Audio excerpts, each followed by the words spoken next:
گزشتہ جمعۃ المبارک کو ہم نے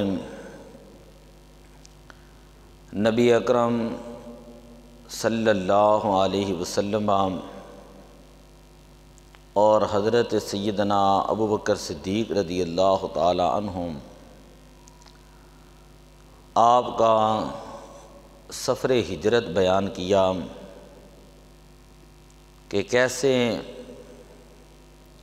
ام المومنین اماں خدیجہ رضی اللہ تعالی عنہا کے گھر سے حضور علیہ صلوٰۃ والسلام خلیفہ اول بلا فصل حضرت سیدنا ابوبکر صدیق رضی اللہ تعالیٰ عنہ کے گھر تشریف لے گئے اور پھر ان کے گھر سے غار ثور کی طرف تشریف لے گئے اور مکہ شریف سے رخصت ہوتے ہوئے حضور علیہ صلوٰۃ والسلام نے فرمایا کہ اے مکہ، تو مجھے ساری زمینوں میں سے سب سے زیادہ محبوب ہے، میں تجھے کبھی بھی نہ چھوڑتا اگر یہاں کے لوگ ہمیں تنگ نہ کرتے۔ پھر اس سفر کے اندر حضرت سیدنا ابوبکر صدیق رضی اللہ تعالیٰ عنہ کا بیٹا، آپ کا غلام عامر ابن فہیرہ، وہ آپ کی شروع میں خدمت کرتے رہے اور ذات راہ حضرت سیدہ اسماء بنت ابی بکر انہوں نے تیار کیا۔ غار کے اندر 3 دن اور 3 راتیں رہنے کے بعد حضور علیہ صلوٰۃ والسلام تیسری رات کو رات کے آخری وقت میں اس غار سے نیچے تشریف لائے اور آپ صلی اللہ علیہ وسلم نے مدینہ شریف کی طرف سفر شروع فرمایا۔ راستے کے اندر صخرہ طویلہ ایک پہاڑی سلسلہ ہے، وہ آیا، اس کے ساتھ ایک پہاڑی تھی جس کا نام تھا جبل خسارق۔ وہاں پر حضرت سیدنا ابوبکر صدیق اور نبی پاک صلی اللہ علیہ وسلم ٹھہرے۔ عین دوپہر کا وقت تھا اور دوپہر کے وقت کے اندر حضرت ابوبکر صدیق رضی اللہ تعالی عنہ آپ نے عرض کی، یا رسول اللہ، اس پہاڑی میں آپ تھوڑی دیر آرام فرمائیں۔ جب حضور علیہ صلوٰۃ والسلام جبل سارق کے دامن میں آرام فرمانے لگے تو ابوبکر صدیق رضی اللہ تعالیٰ عنہ آپ جا کر ادھر ادھر دیکھنے لگے۔ آپ نے ایک چرواہے کو دیکھا کہ وہ چرواہا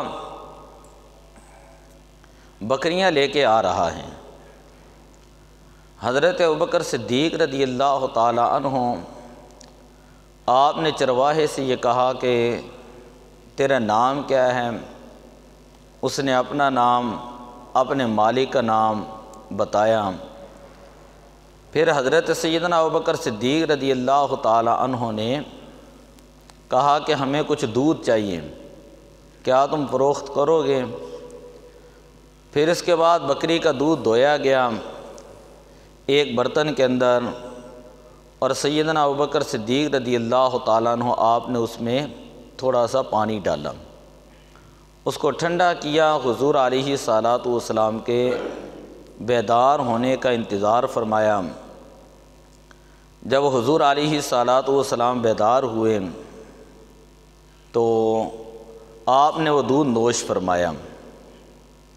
جب دوپہر ڈل گئیں اور پچھلا پہر آیا تو حضور علیہ السلام نے فرمایا کہ اے ابوبکر چلیں۔ تو حضرت ابوبکر صدیق رضی اللہ تعالی عنہ عرض کرتے ہیں ہاں یا رسول اللہ صلی اللہ علیہ وسلم۔ پھر اس سے آگے جبل عد یا بیر عد آتا ہے، وہاں پر حضور علیہ الصلاۃ والسلام جا کر ٹھہرے۔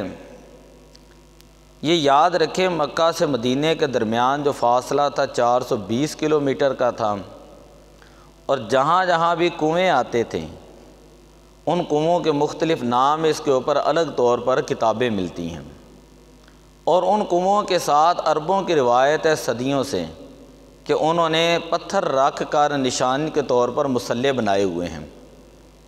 اور حضور علیہ الصلاۃ والسلام جب یہ بیر عد کے اوپر تشریف لے گئے تو آپ نے وہاں پر ایک جہری نماز ادا فرمائی۔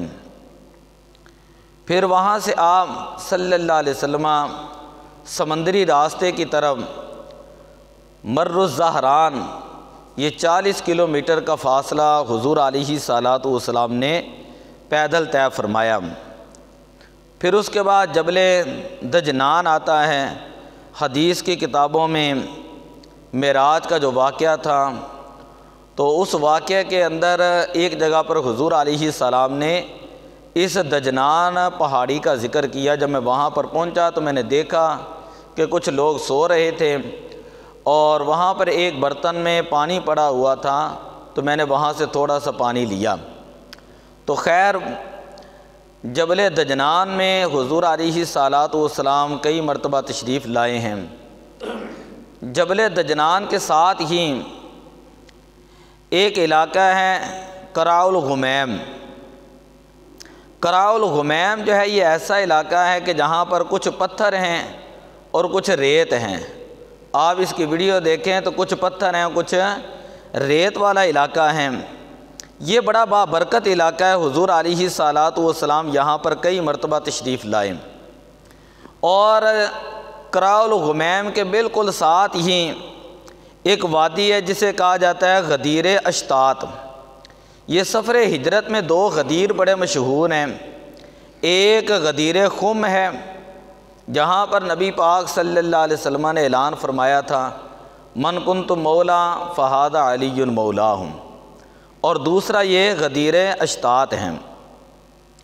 یہاں پر جب نبی پاک صلی اللہ علیہ وسلم قراء الغمیم میں ٹھہرے ہیں تو ایک شخص جو ہے وہ حضور علیہ السلام کے پاس آیا۔ حضور علیہ السلام نے پوچھا تیرا نام کیا ہے؟ وہ کہنے لگا میرا نام ابو بریدہ ہے، میرا نام بریدہ۔ تو حضور علیہ السلام ناموں سے ہی فعال نکال لیا کرتے ہیں۔ آپ نے فرمایا کہ اے ابو بکر پریشان ہونے کی ضرورت نہیں، بریدہ بردہ سے بنا ہے، اس کا معنی ہے ٹھنڈا، ہمارا معاملہ جو ہے وہ ٹھنڈا رہے گا۔ پھر فرمایا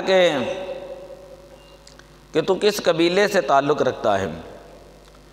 وہ بریدہ جو تھے انہوں نے کہا کہ میں قبیلہ اسلم قبیلے کا نام تھا، میں قبیلہ اسلم سے جو ہے وہ تعلق رکھتا ہوں۔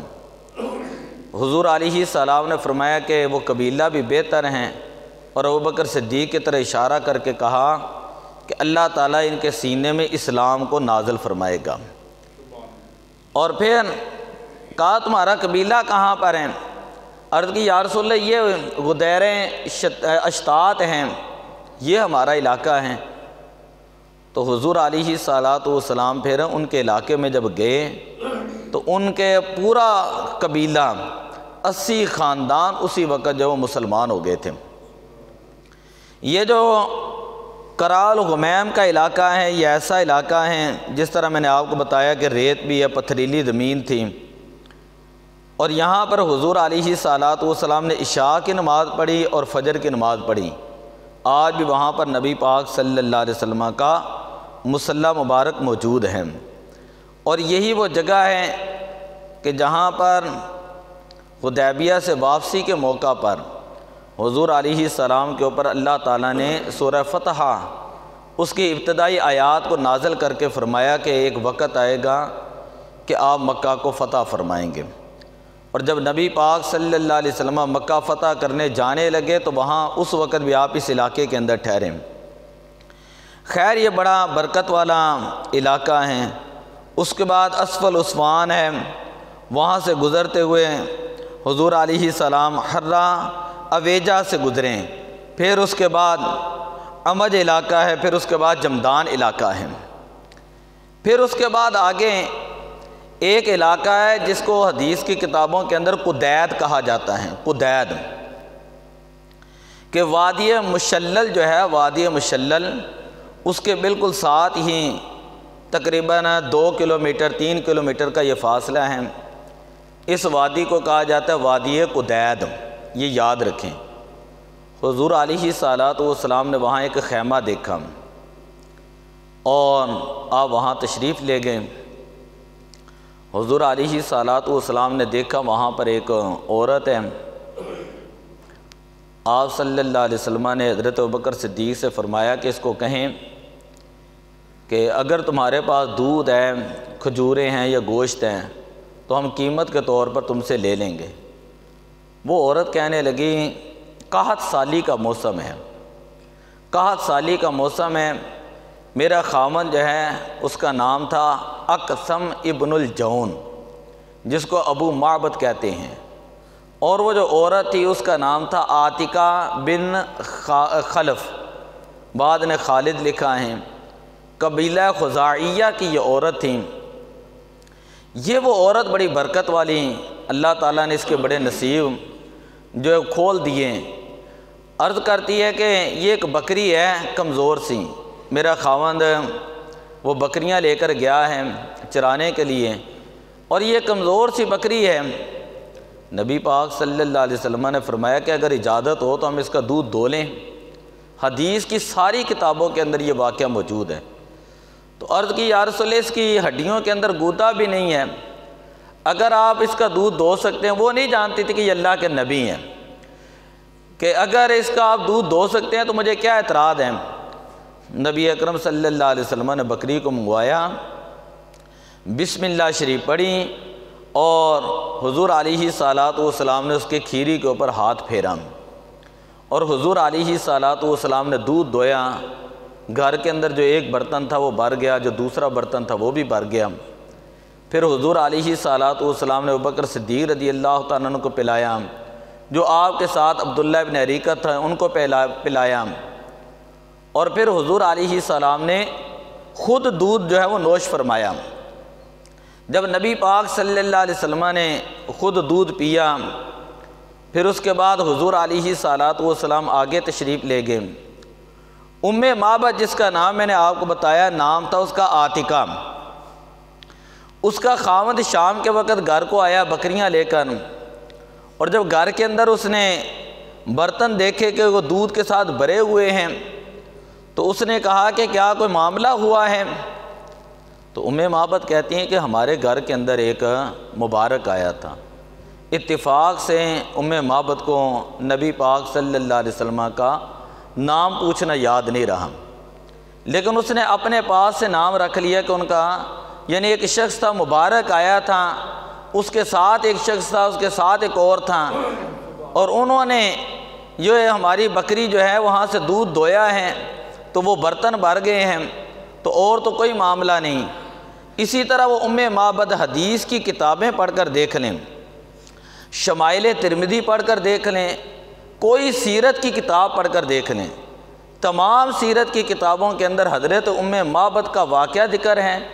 اور پھر وہ ام معبد اپنے خامد کو یہ کہتی ہے کہ وہ بڑا خوبصورت تھا، رأیت رجلا ابیض ملیحا مقصدا، انتہائی خوبصورت تھا۔ نبی پاک صلی اللہ علیہ وسلم کا تمام حلیہ مبارک اس نے بیان کر دیا، اور بیان کرنے کے بعد آج بھی محدثین جب نبی پاک صلی اللہ علیہ وسلم کا حلیہ بیان کرتے ہیں تو ساتھ کئی جگہ پر حضرت ام معبد کی حدیث کا حوالہ دیتے ہیں، اور آپ کا جو حلیہ بیان کرتا ہے وہ جہاں پہ کہتے ہیں حضرت علی المرتضیٰ نے حلیہ بیان کیا، حضرت جابر بن سامورہ نے، حضرت امام حسن مجتبیٰ نے، یہ حدیث کی کتابوں کے اندر جو آتے ہیں، نبی پاک کے شمائل بیان کیے، تو وہاں پر ان کی حدیث کو جو ہے بڑی اہمیت دی جاتی ہے، کیونکہ ایک تو یہ تھی دیہات کے رہنے والی تھیں، اور دوسرا ان کے الفاظ بڑے جامع معنی الفاظ تھے، بڑے مکفّہ الفاظ تھے، بڑے سلجھے الفاظ تھے کہ ایک ایک چیز کو اس نے ترتیب کے ساتھ بیان کیا کہ حضور علیہ السلام کا سر مبارک بڑا ہوا نہیں تھا، نبی پاک صلی اللہ علیہ وسلم کا پیٹ مبارک آگے نہیں تھا، حضور علیہ السلام درمیانے قد والے تھے، اور جب وہ بات کرتے تھے تو ان کے جو خادم ہیں ان کی گفتگو کا ادب کرتے تھے۔ تو مختصر یہ ہے کہ سرمگین تھے، اس طرح وہ تمام اس نے حلیہ بیان کیا۔ جو رات کو ابو معبد جو ہے اس نے سارا حلیہ سنا، اس نے کہا یہی تو وہ شخص ہیں جن کو قریش جو ہے وہ تلاش کر رہے ہیں کہ جب یہ مدینے پہنچ جائیں گے تو ہم بھی مدینے جائیں گے اور ہم بھی جو ہے وہ ان کی اطاعت اور فرما برداری کریں گے۔ پھر حدیث کی کتابوں کے اندر آتا ہے ایک دن کے مہمان ایک وقت کی، بلکہ ایک دن کی نہیں، ایک وقت کی مہمان نوازی، اور وہ بھی نبی پاک صلی اللہ علیہ وسلم کی کرم نوازی۔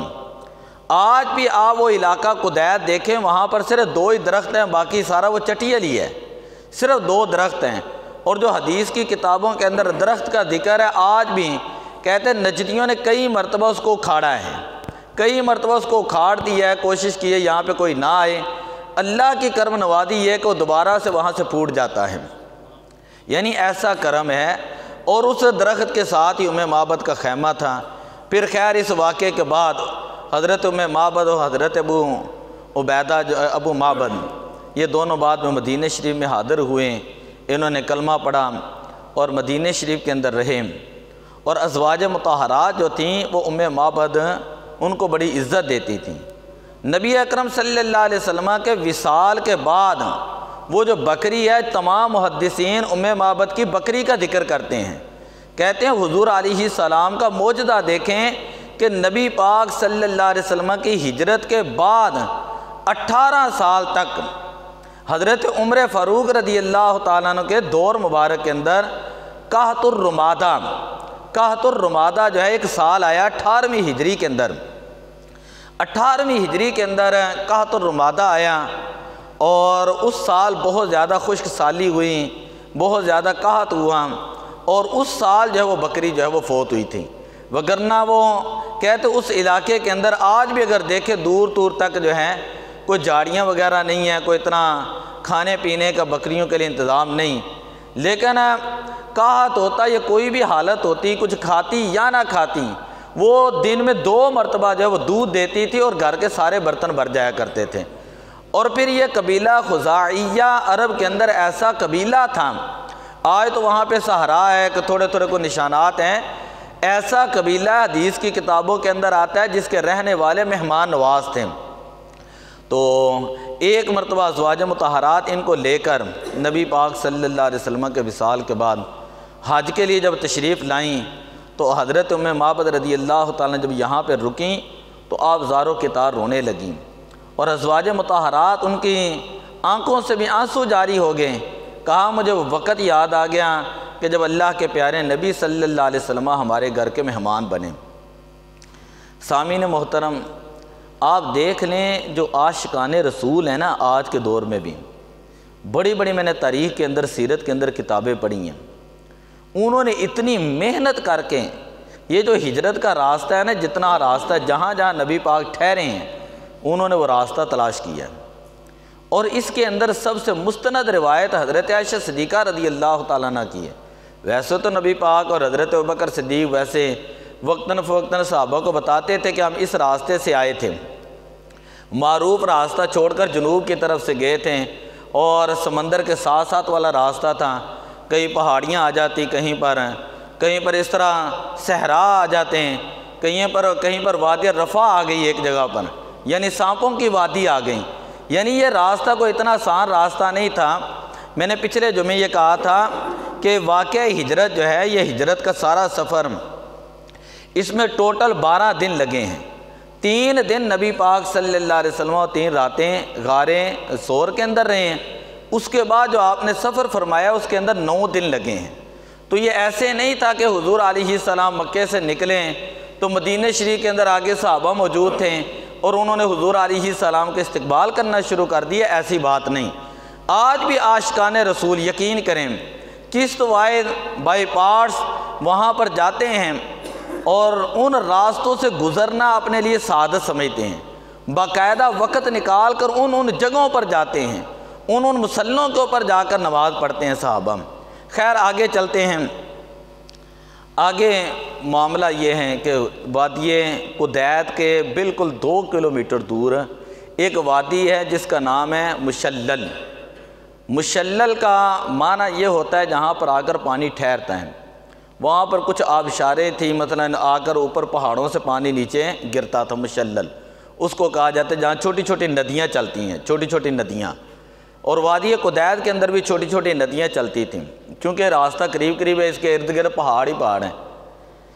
یہ وہ راستہ ہے کہ اس راستے میں جب نبی پاک صلی اللہ علیہ وسلم معروف راستے سے ہٹ کے، مثلا جس طرح ہم کہتے ہیں یہ جی ٹی روڈ ہے آج کے دور کے اندر، وہاں پر مکہ سے مدینہ میں وہ روڈ ہے، تو جی ٹی روڈ سے بالکل ہٹ کر ایک راستہ تھا جس کو کہا جاتا ہے قوافل کا راستہ، وادی قوافل یا طریق القوافلہ، کہ یہاں پر قافلے جو ہم گزرتے ہیں۔ چونکہ نبی پاک صلی اللہ علیہ وسلم نے یہ جو سفر فرمایا بڑی حکمت کے ساتھ کیا ہے کہ کسی کی نظر نبی پاک صلی اللہ علیہ وسلم کے اوپر نہ پڑے۔ ایک شخص تھا جس کا نام تھا سراقہ بن مالک، یہ اس وقت مسلمان نہیں ہوا تھا۔ یہ آج بھی وادی مشلل میں اگر آپ جائیں، باقی جتنی وادی آپ دیکھیں تو وہ خاکی ہے، یعنی مٹی کا رنگ ہے، جس طرح وہاں کنکر وغیرہ پڑے ہوں گے، لیکن جہاں پر سراقہ بن مالک پہنچا نبی پاک صلی اللہ علیہ وسلم کے پیچھا کرتے ہوئے، اس کو جب پتہ چلا تو یہ حضور علیہ السلام کا پیچھا کرتے کرتے جب اس وادی کے اندر پہنچا، آج بھی اگر آپ جائیں تو سمجھ لیں کہ پلر سے اس طرف کا راستہ جتنا وہ سارا وایا ہے، جتنی جگہ ہیں وہ تمام خاکی ہیں، اور پلر سے دوسری طرف جو ہے وہ تھوڑی تھوڑی سفید ہے۔ تو سراقہ بن مالک کے پاس نیزہ تھا، یہ بڑی تیزی کے ساتھ آ رہا تھا اور اس کا ارادہ تھا کہ میں دور سے جو ہے وہ نبی پاک صلی اللہ علیہ وسلم کو یا حضرت ابوبکر صدیق رضی اللہ تعالیٰ کو نیزے کے ساتھ ماروں گا۔ حضرت سیدنا ابوبکر صدیق رضی اللہ تعالیٰ نے فوراً اس طرح جب پیچھے دیکھا کہ سواری کی آواز آ رہی ہے اور بہت زیادہ غبار جب اڑ رہا ہے تو اسی وقت رونے لگے۔ نبی پاک صلی اللہ علیہ وسلم نے فرمایا ابوبکر کیوں رو رہے ہو؟ لا تحزن، وہاں پر بھی حضور علیہ السلام نے اس وادی میں بھی فرمایا کہ لا تحزن ان اللہ معنا، کہ ابوبکر تو فکر نہ کر۔ اور آپ کو پتہ ہے کہ حضرت سیدنا ابوبکر صدیق رضی اللہ تعالیٰ نے اس سفر کے اندر اتنے محتاط تھے کہ پورے سفر مبارک کے اندر کبھی نبی پاک کے دائیں طرف ہوتے ہیں، کبھی نبی پاک کے بائیں طرف ہوتے ہیں، کبھی نبی پاک کے آگے چلے جاتے ہیں، کبھی نبی پاک صلی اللہ علیہ وسلم کے پیچھے تشریف لے آتے ہیں۔ تو حضور علیہ السلام نے فرمایا کہ ابوبکر تم یہ کیوں کرتے ہو؟ عرض کی یا رسول اللہ، جب میں دل کے اندر خوف محسوس کرتا ہوں کہ کہیں دشمن دائیں طرف سے نہ آ جائیں تو میں اس طرف چلا جاتا ہوں ان کو دیکھنے کے لیے۔ جب میں خوف محسوس کرتا ہوں دشمن بائیں طرف سے نہ آ جائے تو میں اس طرف چلا جاتا ہوں۔ پیچھے سے خطرہ محسوس ہوتا ہے پیچھے چلا جاتا ہوں، آگے سے کوئی خطرہ محسوس ہوتا ہے تو میں آگے چلا جاتا ہوں اور جا کر دیکھتا ہوں کہیں کوئی دشمن تو نہیں آ رہا۔ یعنی جان نثار صحابی رسول، حضور علیہ السلام کے وفادار صحابی رسول، جانشین مصطفیٰ ہیں، خلیفہ اول بلا فصل، میں ان کی بات کر رہا ہوں۔ آج تو لوگ اتنی بڑی باتیں کرتے ہیں، میں ان کی بات کر رہا ہوں جو سفر ہجرت میں نبی پاک صلی اللہ علیہ وسلم کے ساتھ قدم قدم رہے ہیں۔ حضور علیہ السلام سو جاتے تھے تو حضرت ابوبکر صدیق رضی اللہ تعالیٰ راتوں کو بھی جا کر پہرا دیا کرتے تھے۔ اس سفر مبارک کے اندر اونٹنیاں، میں نے آپ کو بتایا تھا ایک اونٹنی نبی پاک کی تھی، ایک حضرت ابوبکر صدیق رضی اللہ تعالیٰ عنہ کی، اور ایک اونٹنی جو ہے وہ تھی عبداللہ ابن عریقت کی۔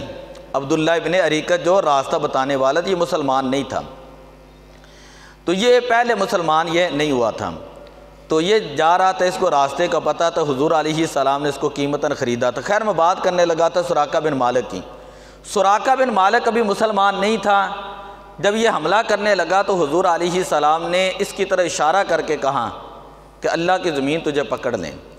تو آج بھی انہوں نے عربوں نے وہاں پہ جائیں نا، انہوں نے اس کے ارد گرد باڑ لگائی ہوئی ہے، وہ جو جگہ ہے نا وہاں پر سمجھ لیں وہ یہ پلر ہیں، اس سے لے کر یہاں تک یہ جگہ آج بھی ہے، باڑ لگائی ہوئی ہے اور لوگ وہاں پہ جا کے دیکھتے ہیں۔ تو اسی وقت زمین نے جو ہے وہ سراقہ بن مالک کی سواری کو پکڑ لیا، سواری جو ہے وہ گھٹنوں تک جو ہے وہ نیچے چلی گئی۔ پھر یہ معافیاں مانگنے لگا، آپ نے کہا چھوڑ دو۔ پھر یہ دوبارہ ایسے ہی کرنے لگا۔ تیسری مرتبہ جب موقع ملا تو یہ کہنے لگا کہ میں اب پکی توبہ کرتا ہوں، لیکن شرط یہ ہے کہ آپ کوئی تحریر مجھے دیں۔ نبی پاک صلی اللہ علیہ وسلم نے فرمایا کہ ان کو تحریر دے دو۔ وہ تحریر جو ہے انہوں نے پھر اپنے پاس رکھی۔ خیر سراقہ بن مالک جب واپس جانے لگے، ذرا توجہ سے، دو روایتیں ہیں اس کے اندر، اب یہ جو جملہ کہنے لگے اس کے اندر دو روایتیں ہیں۔ پہلی روایت یہ ہے کہ اس موقع پر اسی جگہ پر وادی مشلل کے اندر حضور علیہ السلام نے فرمایا سراقہ بن مالک کیفا، کہ کیسی تیری شان ہوگی کہ جب تیرے ہاتھ میں کسریٰ بن ہرمز کے کنگن پہنائے جائیں گے۔ ہرمز جو ہے ایران کا بادشاہ تھا اس وقت، ہرمز کا بیٹا تھا کسریٰ، بادشاہ مر گیا پھر اس کا بیٹا بنا کسریٰ بادشاہ، تو وہ اپنے ہاتھوں میں سونے کے کنگن شوق کے طور پر پہنا کرتا تھا۔ تو حضور علیہ السلام نے بشارت، لوگ کہتے ہیں غیب کا علم نہیں ہے، لوگ کہتے ہیں غیب کا علم نہیں ہے، میرے آقا صلی اللہ علیہ وسلم کی یہ حدیث سنیں۔ حضور علیہ السلام نے فرمایا سراقہ تمہاری کیا شان ہوگی اس وقت، یہ نہیں کہا کہ اب، کہا ہے سراقہ بن مالک تمہاری اس وقت کیا شان ہوگی جب کسریٰ بن ہرمز کے کنگن تمہارے کلائی کے اندر پہنائے جائیں گے۔ عرض کرنے لگے کہ کسریٰ بن ہرمز کے ہیں، وہ تو وقت کا بادشاہ ہے، سپر پاور ہے، جس طرح آج لوگ کہتے ہیں یہ فلاں سپر پاور ہے۔ سپر پاور صرف اللہ کی ذات ہے، سپر پاور صرف ہے جب اللہ کی ذات، اللہ نے کہا یہ کافر ساری اپنی تدبیریں کر لیں، سارے اپنے مکر کر لیں، لیکن اللہ کی تدبیر وہ کافروں کے اوپر غالب آنے والی ہے۔ تو بعد نے کہا یہ واقعہ اسی وقت نبی پاک صلی اللہ علیہ وسلم نے یہ جملہ فرمایا تھا۔ بعد نے یہ کہا کہ جب مکہ فتح ہوا 8 ہجری کو، پھر اس کے بعد حضور علیہ السلام کے اوپر حنین والے لوگ، طائف والے لوگ جو ہیں یہ ایمان لے کر آئے، تو سراقہ بن مالک کہنے لگا میں نے کتنی دیر کر دی ہے، اب مجھے بھی ایمان لے آنا چاہیے۔ یہ حضور علیہ السلام کے پاس پہنچا مقام جارانہ کے اوپر، بزرگوں کو پتہ ہے مقام جارانہ کے اوپر نبی پاک صلی اللہ علیہ وسلم انصار صحابہ کرام کے درمیان تشریف فرما تھے۔ یہ اپنی سواری پر آیا تو انصار صحابہ اس کو نیدے جو ہے وہ چبونے لگے، تو جب یہ تھوڑا سا آگے آیا اس کی نظر حضور کے اوپر پڑی، نبی پاک صلی اللہ علیہ وسلم کی نظر اس کے اوپر پڑی، تو حضور علیہ السلام نے فرمایا الیوم یوم الوفا، الیوم یوم البر، کہ آج کا دن وعدے کی وفا کا دن ہے اور آج کا دن نیکی کرنے کا دن ہے۔ فرمایا سراقہ کیا تمہارا دل جو ہے ابھی بھی اللہ کو قبول نہیں کرتا؟ تو عرض کی یا رسول اللہ میں کلمہ پڑھنا چاہتا ہوں۔ مقام جارانہ پہ جائیں نا، مقام جارانہ آج وہاں پہ مسجد ہے، وہاں پہ لوگ ہیں حاجی حضرات ہیں جو عمرہ کرنے والے ہوتے ہیں، وہاں پہ احرام باندھتے ہیں، یا مسجد عائشہ سے باندھتے ہیں یا وہاں سے باندھتے ہیں، یا وہ طائف سے جا کر احرام باندھتے ہیں۔ خیر اس کے تھوڑا سا مسجد سے آگے ذرا جائیں تو کھجوروں کا باغ ہے، وہاں پر آج وہ کنواں موجود ہے، آج بھی اس وقت کا وہ کنواں موجود ہیں۔ حضور علیہ السلام نے فرمایا کہ غسل کر کے آؤ۔ یہ غسل کر کے آئیں تو اللہ کے پیارے نبی صلی اللہ علیہ وسلم نے ان کو کلمہ پڑھایا اور انہوں نے اسلام قبول فرمایا۔ تو دوسری روایت یہ ہے کہ نبی پاک صلی اللہ علیہ وسلم نے مقام جارانہ پر سراقہ بن مالک کو یہ بشارت دی تھی کہ تمہاری کیا شان ہے کہ ایک وقت آئے گا تمہاری کلائی میں کسریٰ کے سونے کے کنگن پہنائے جائیں گے۔ پھر حضرت عمر فاروق رضی اللہ تعالیٰ عنہ کا دور مبارک آیا، بات میں ختم کرنے لگا۔ خلیفہ دوم حضرت سیدنا عمر فاروق رضی اللہ تعالیٰ عنہ، جن کے سائے سے شیطان بھاگتا تھا، اور ان اللہ تعالی ینطلق علی لسان عمر، اور جن کے بارے میں نبی پاک صلی اللہ علیہ وسلم نے فرمایا کہ اگر میرے بعد کوئی نبی ہوتا تو عمر بن خطاب نبی ہوتے۔ ان کی شان، ان کے دور مبارک کے اندر جب یہ ایران فتح ہوا، مال غنیمت آیا اور سونے کا کسریٰ کا تخت بھی آیا۔ حضرت علی المرتضیٰ رضی اللہ تعالیٰ فرماتے تھے مدینے کے اندر اتنا سونا آیا تھا اس وقت کہ مدینہ شریف کے بچے جو ہے وہ سونے کی ڈلیوں کے ساتھ کھیلتے تھے۔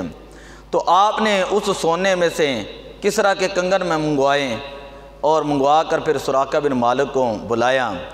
اور ذرا توجہ سے، ذرا یہ جملے توجہ سے سننا، اس طرح ہاتھ بلند کر کے کہا کہ یہ میرے ہاتھ میں سونا ہے، کسریٰ کے کنگن ہیں۔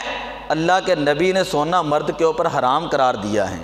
فرمایا سونا اللہ کے نبی نے مرد کے اوپر حرام قرار دیا ہے، اس کے اوپر ہمارا ایمان ہے، لیکن میں اپنے اللہ کے نبی صلی اللہ علیہ وسلم کی جو غیب کی خبر ہے اس کی تصدیق کرنے کے لیے یہ کہہ رہا ہوں۔ حضور علیہ السلام نے فرمایا تھا ایک وقت آئے گا سراقہ بن مالک کے ہاتھ میں کلائی میں کسریٰ کے کنگن پہنائے جائیں گے۔ اپنے نبی صلی اللہ علیہ وسلم کے فرمان پر میں عمل کرنے لگا ہوں، اپنے نبی کے فرمان پر سراقہ بن مالک کے اس طرح کلائی کے اندر کنگن پہنائے۔ تو اسے کہتے ہیں غیب کی خبر، اسے کہتے ہیں غیب کی خبر۔ پتہ نہیں یہ لوگ دین کہاں سے لکھتے ہیں، کہاں پڑھتے ہیں، کہاں، یعنی بغیر عشق نبی کے جو پڑھتے ہیں بخاری، ان کو آتا ہے بخار، ان کو آتی نہیں بخاری۔ اگر تو کاش انسان محبت کے ساتھ یہ سفر ہجرت ہی پڑھ لے تو بندے کا ایمان تازہ ہو جاتا ہے۔ اس سے آگے کے واقعات انشاءاللہ اگلے جمعے بیان کریں گے۔ دعا اللہ عمل کی توفیق عطا فرمائے۔ الصلاۃ والسلام علیک یا رسول اللہ۔